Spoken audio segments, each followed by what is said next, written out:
In the early hours of the morning, on July 27th, 1934, Harry Tompkins was walking home down a pathway that ran parallel to a set of train tracks. As he was walking, he was allegedly struck by the open door of a train car going down the tracks. His fall to the ground caused his arm to be wedged and abruptly crushed by the moving train wheels, eventually losing most of it in amputation at the hospital shortly thereafter.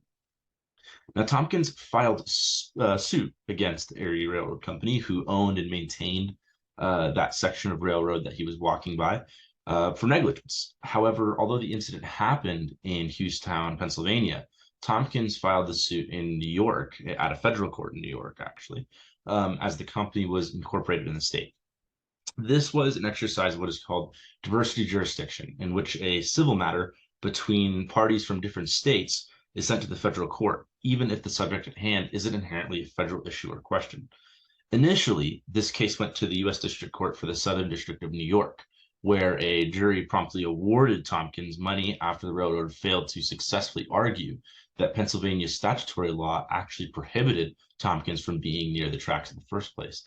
In fact, the judge denied this motion to dismiss Tompkins' claim by the railroad company, citing that an earlier Supreme Court ruling from 1842, titled Swift v. Tyson, saw that claims under this matter are to be handled under federal common law and not Pennsylvania's statutory law.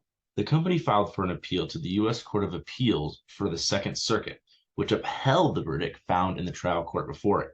Erie Railroad then appealed to the Supreme Court of the United States, in which the court actually sided with the railroad, overturning Swift v. Tyson by ruling that federal courts must apply the relative state law and not some general federal common law that didn't even really exist in a case like this, especially when adjudicating these kinds of claims for diversity jurisdiction cases.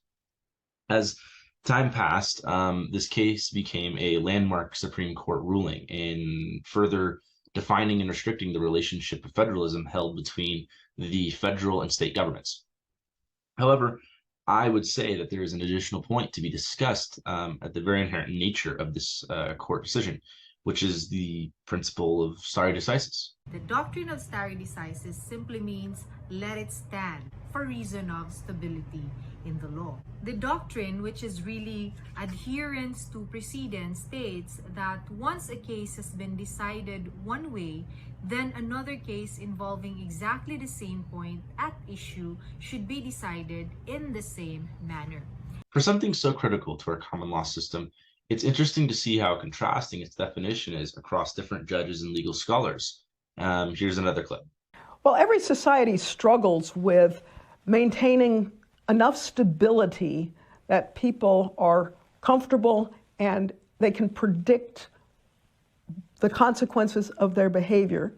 That balanced against the need for change and sometimes urgency and crisis for which there is no applicable law.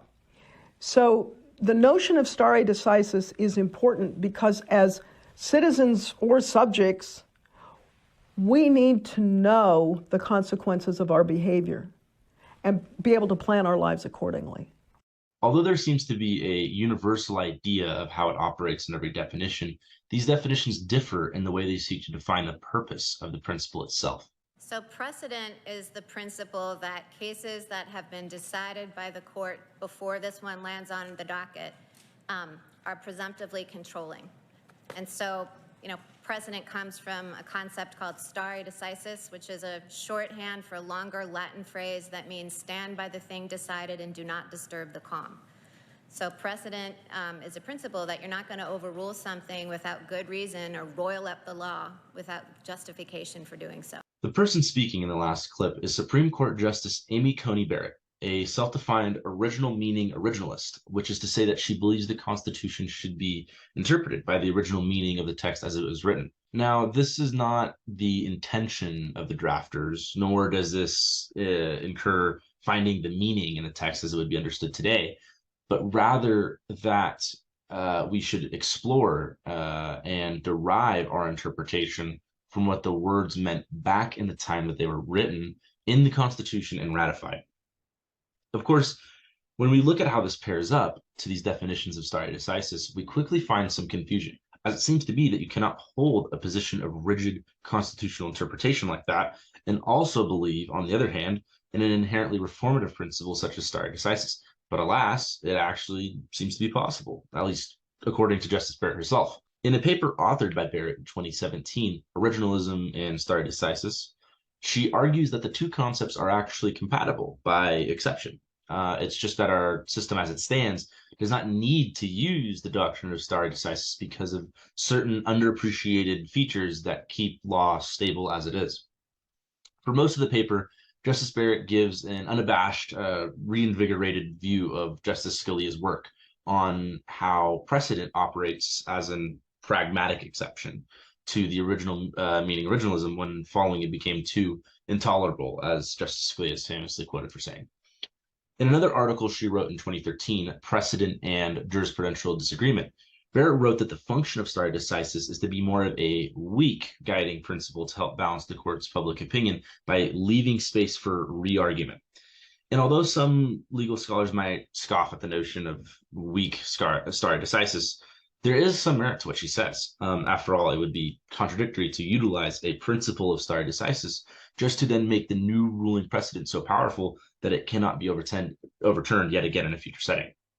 Now, of course, some critics have countered this argument by saying that a weak stare decisis is one that is not really adhered to even by many judges. Take a quick listen to this clip of Georgetown professor of laws John Baker describing how former Supreme Court Chief Justice William Rehnquist saw the nature of precedent.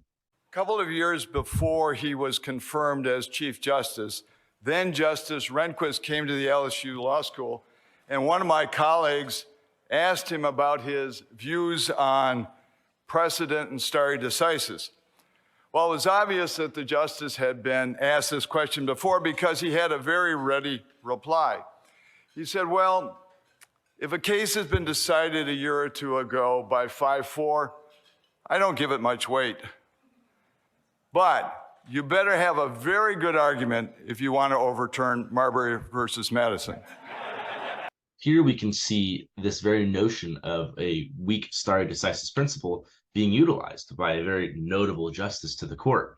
And honestly, it's sort of a common sense approach, especially in the case of a vertical stare decisis, which notes the way that stare decisis operates between local and state courts all the way to the Supreme Court of the United States. The Supreme Court, as we know, acts as the ultimate deciders to precedent. So it makes sense that they would have the loosest and most free application of it, as they have no other higher court to answer to. It seems then that not all precedents are actually created equal.